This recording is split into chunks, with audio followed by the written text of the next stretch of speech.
بسم الله الرحمن الرحيم، والصلاة والسلام على أشرف المرسلين.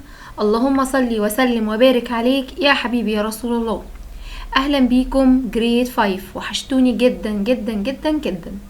إن شاء الله النهاردة هنحل مع بعض exercise على lesson 5. lesson سهل جدا، حلو، مفيهوش أي حاجة زي ما اتفقنا. هنقرا السؤال كويس جدا، هنترجمه في مخنا، هنقرا كل الاختيارات اللي موجودة عندي وابتدي ان شاء الله احل. وقبل ما نبدأ ما تنسوش تعملوا لايك وسبسكرايب وتفعلوا زر الجرس علشان يوصل لكم كل جديد بإذن الله. واول questions عندي choose the correct answer. number 1 the purpose of commercial websites. ايه يا ميس يعني ايه commercial websites؟ قال لي كلمة commercial websites يعني المواقع الإلكترونية اللي هي مالها كوميرشال، يعني تجارية، مواقع تجارية بس عبر الانترنت. قال لي ايه الغرض بقى من الكوميرشال ويب سايتس؟ ايه الغرض من المواقع التجارية؟ طبعا هقول له طالما موقع تجاري يبقى ممكن اشتري منه حاجة، صح؟ زي مثلا امازون، مش انا ما اقدر اشتري من امازون حاجة؟ فهقول له ايه؟ هقول له sell products or service. يعني ايه sell products or service؟ يا اما بشتري من عليه حاجات يا اما منتجات، يعني كلمة products منتجات، او بعمل من عليه خدمات. اكيد مش بعمل من عليه watching فيلمز، مش بتفرج عليه على افلام، منه على افلام، مش education، مش تعليم، مش none of them، مش ولا واحدة في دول. ونشوف نمبر 2 نقط is an example of a commercial website. قال لي انا عايز مثال على موقع يكون تجاري. موقع تجاري لسه قايلينها فوق. اشهر موقع تجاري انا بقول عليه مين؟ امازون. طب اشمعنى اخترت امازون يا ميس؟ لان ADL الكسندريا ديجيتال لايبراري، موقع مكتبة اسكندرية الالكتروني او الرقمي، ده طبعا موقع مش تجاري. والاي كي بي ده برضو بقول عليه موقع مش تجاري، ده بنك المعرفة المصري، مش بجيب من عليه مش بجيب من عليه منتجات برودكتس او بعمل من عليه خدمات، لا. نشوف نمبر 3 web sites often but نقط that match your interests, geographical location, age and gender. قال لك ان المواقع الالكترونيه غالبا بتضع ايه بتتوافق مع موقعك الجغرافي، او ايج عمرك، او جندر نوعك. بتحط لك ايه؟ بتحط لك اعلانات. يعني ايه اعلانات يا ميس؟ advertisements. طب يعني ايه يا ميس اللي انت بتقوليه ده؟ كلام مبهم ولا ايه؟ لا، يعني انا مثلا اهتماماتي مثلا كرة القدم، الفوتبول، فبقعد اتفرج على فيديوز عن الفوتبول، فلاقي اعلانات في وسط الفيديو اللي انا بتفرج عليه، اعلانات عن ايه؟ عن كوره مثلا، منتجات برودكتس زي كرة قدم، ملابس رياضيه، الكلام ده كله. تلاقي اعلان جالك على حسب اهتماماتك اللي انت اللي انت بتتابعها، او حسب عمرك، او حسب نوعك.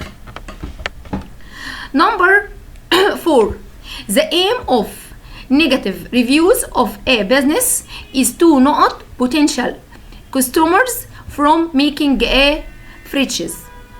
قال لك الهدف، كلمة aim الهدف من الريفيوز. يعني ايه الريفيوز؟ التقييمات السلبية لأي عمل تجاري. كلمة business عمل تجاري. هو ايه potential customers from making a purchase؟ هو بيعمل ايه علشان للعملاء المحتملين؟ بيمنع، prevent. برضو يعني ايه ميسي الكلام اللي انت بتقوليه ده؟ قال لي ان انا مثلا عطيت نيجاتيف ريفيو عن برودكت، نيجاتيف ريفيو يعني تعليق سلبي عن منتج معين، وليكن شوز مثلا، شفتها على امازون، فرحت انا كاتب ان الشوز دي وحشه جدا وخامتها سيئه وي وي وي وي. فده هيخلي ايه؟ هيمنع ان عملاء تانيين يروحوا يشتروا من الموقع ده الهدف من السؤال اللي انا بقوله. Number 5 the Egyptian Knowledge Bank بنك المعرفة المصري is an example of a أو an ويب سايت. طيب بنك المعرفة المصري ده انا بشتري من عليه حاجة؟ يعني بعمل سيل برودكتس من عليه او باخد من خلاله سيرفيس معينة؟ لا، يبقى ده موقع ويب سايت بقول عليه غير تجاري. طب احنا قلنا يعني كلمة تجاري يعني كوميرشال، طب غير تجاري نون كوميرشال، موقع غير تجاري. هو ADL الكسندريا ديجيتال لايبراري الاتنين اللي عليا باخدهم من السنة دي اللي بقول عليهم نون كوميرشال ويب سايتس، مواقع غير تجارية.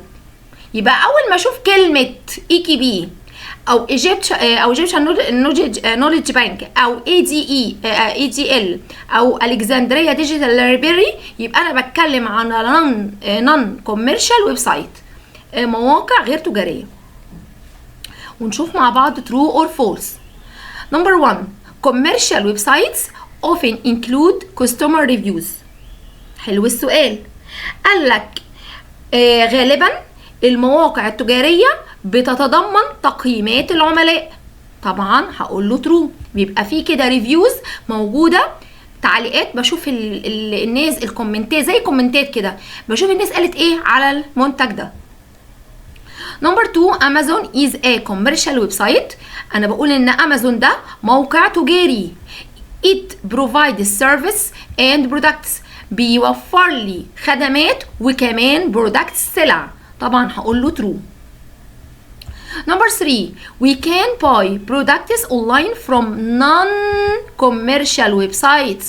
ايه ده يا ميس؟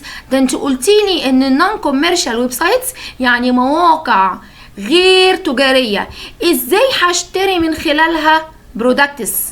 هشتري من خلالها منتجات. طبعا هقول له فولس، انا هنا بتكلم على الكوميرشال ويب سايتس، المواقع التجارية. ونشوف مع بعض question number 4 reviews can't help customers decide if they want to buy a particular product or not. قال لي ان التقييمات او الريفيوز التعليقات قال لي مش بتساعد العملاء ان هم يتخذوا قرار ان هم يشتروا منتج معين او لا. طبعا فولس، بالعكس ان الريفيوز دي بتساعد الكاستمرز العملاء ان هم يحددوا المنتج ده كويس ولا لا، يقدروا يشتروه ولا لا، وهكذا. Number 5 websites are either commercial or non-commercial. قال لي ان المواقع الالكترونيه اما تكون تجاريه او غير تجاريه. طبعا هقول له true. Number 1 في choose the correct answer تدريبات كتاب المعاصر بيقول لي the purpose of نقط is to provide information or raise awareness on an issue. حلو قوي السؤال ده. ايه اللي عندي في الاختيارات؟ هو الغرض منه ان هو يوفر لي معلومات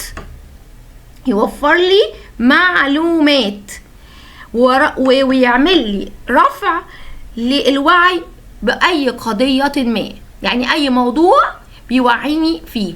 طالما قال لي information معلومات يبقى أكيد مش موقع إلكتروني، مش موقع تجاري، لا، يبقى أنا بتكلم على طول على non commercial websites، على مواقع إلكترونية غير تجارية. يبقى أول ما بشوف كلمة information يبقى أنا بتكلم على non commercial websites. Number 2 when you focus on a specific brand that brand might not more advertisements about it. قال لك لما بتركز على علامة تجارية معينة، براند معين كده، ايه اللي بيحصل؟ ان البراند ده ممكن يعمل ايه؟ ممكن يطلع لك اعلانات تخصه. يعني مثلا انت بتتفرج على حاجة عن اديداس مثلا، يطلع لك حاجة منتجات اديداس وانت كاعلانات وانت بتتفرج على الفيديوز اللي انت بتتفرج عليها. فبيعمل ايه؟ بيعمل حاجة اسمها بوب اب. يعني ايه بوب اب يا ميس؟ بيركز. كلمة بوب اب يعني بيركز على علامة تجارية معينة. وكمان بيظهر لك اعلاناتك، الاعلانات اللي تخص العلامة التجارية البراند ده. نمبر 3 advertisements، الاعلانات are target according to your نقط. قال لك الاعلانات are target بتستهدف according to your حسب ايه، يعني بتطلع حسب ايه؟ interests اهتماماتك، geographical location ولا موقعك الجغرافي، ولا age and gender ولا سنك ونوعك، ولا all of them. بتظهر لك الادفيرتسمنتس all of them بناء على كل الاختيارات اللي انا قلتها. Number 4 نقط are usually written because a business wants to make their product seem more appealing. قال لك ايه اللي بيظهر لك لما بتكتب، يعني بيظهر لك لما بتكتب تقييمات مزيفة. بتكتب لا ده انا جاوبت السؤال قبل ما اشرح. قال لي are usually هو عادة بيتم كتابة ايه، لان الشركة اللي كتبت الحاجة دي عايزة تخلي منتجاتها تبدو اكتر جاذبية، يعني تجيب لك كده ريفيو يشدك. طبعا دي على طول فيك ريفيوز. يعني ايه فيك ريفيوز يا ميس؟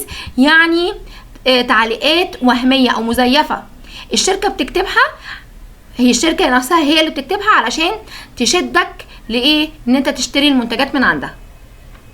نمبر 5 نقط are a way you can get information about a product. قال لك هي طريقة ان انت تحصل على معلومات عن سلعة. طيب تعالى نشوف الموضوع ده. احنا طول ما احنا قاعدين بنتفرج على التلفزيون، فيلم، مسلسل، اي حاجة، نلاقي ايه في النص؟ بيجيلنا اعلانات. ليه؟ اعلان شامبو، اعلان اكل، اي اعلانات. فبيجيب لي advertisements اعلانات بتوريني معلومات عن الايه؟ عن المنتج اللي هو عايز يعمل اعلان عنه. ونشوف مع بعض put true or false. Number 1 sometimes rival business will post negative reviews under a false name on their competitors sites. حلو قوي السؤال ده. قال لك في بعض الاحيان بتقوم احدى الشركات، مش كل الشركات، لو في احدى الشركات المنافسه ان هي تنشر نيجاتيف ريفيوز، تقييمات سلبيه طيب تحت اسم مستعار، يعني ما يكونش هو الاسم. يعني ايه؟ مثلا حاطط حروف مش اسم حقيقي، علشان بتحط النيجاتيف ريفيوز دي فين؟ عند الشركات المنافسه عشان تخسرهم. فطبعا هقول له true. ده طبعا منافسه غير شريفه. Number 2 a review that's extremely positive or negative shouldn't be trusted. برضو السؤال ده جميل.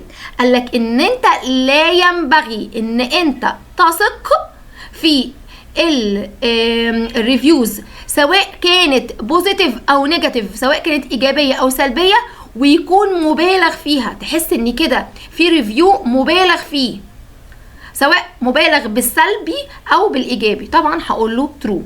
المفروض ان انا shouldn't be trusted، ما اثقش في الريفيوز دي. Number 3 the purpose of commercial websites is to teach online. لا طبعا. قال لك الغرض من المواقع التجاريه ان هي تعلمك اونلاين، يعني التعليم اونلاين. طبعا هقول له فولس. انا هنا بتكلم على مين؟ النون كوميرشال ويب سايتس زي الاي كي بي والاي دي ال. Number 4 extreme reactions to products aren't usually good indicators about a product. قال لك ردود الفعل، ردود كلمة extreme reactions، ردود الفعل المبالغ فيها اتجاه منتجات aren't usually مش عادة مؤشر جيد ان المنتج ده كويس. طبعا هقول له ترو. ان مش لما تشوف مثلا ريفيو تقول ده حد كاتب ريفيو ده البرودكت ده كويس جدا، دي احسن شركه في العالم، ده انا ما بمشيش من غير الشوز دي، حاجات كده يعني. طبعا ده ما ينفعش ان احنا ناخد بيه ريفيو، ناخد بيه. Number 5 websites can't use information about the sites you visit. قال لك ان انا السؤال لا يمكن لمواقع الويب استخدام المواقع المتعلقة بالمواقع التي تزورها. يعني انت لما بتخش على ويب سايتس ما بتلاقيش فيها معلومات عن السايت ده نفسه، لا طبعا فولس. اي ويب سايت فيه انفورميشن، معلومات عنه.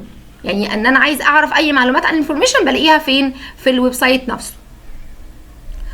بعد كده نشوف match from column A to column B. هنوصل ما بين A و B. نمبر 1 a review. احنا بنتكلم هنا على الريفيو، التقييمات. ممكن تبقى ايه؟ ممكن تكون ايجابية وممكن تكون سلبية. يبقى هنقول may be positive or negative. ممكن تكون ايجابية وممكن تكون ايه؟ سلبية. نمبر 2 extreme reactions. يعني ايه extreme reaction؟ التقييمات او التفاعلات، رد الفعل المبالغ فيه. رد الفعل المبالغ فيه ماله؟ اثق فيه ولا امشي وراه يعني؟ او ده هيكون مثلا مؤشر جيد لمنتج ان المنتج ده كويس؟ هقول له لا. يبقى extreme reactions ردود الفعل المبالغ فيها عادة مؤشر ان المنتج ده ايه؟ ما يبقاش كويس. يبقى ده نمبر 2. مش شرط لما تلاقي رياكشن رد فعل مبالغ فيه يبقى المنتج ده ايه؟ كويس. نمبر 3 كوميرشال ويب سايتس. المواقع التجاريه. المواقع التجاريه مالها؟ سيل برودكتس، بتبيع لي ايه؟ منتجات او سلع. نمبر 2 complete the following sentence.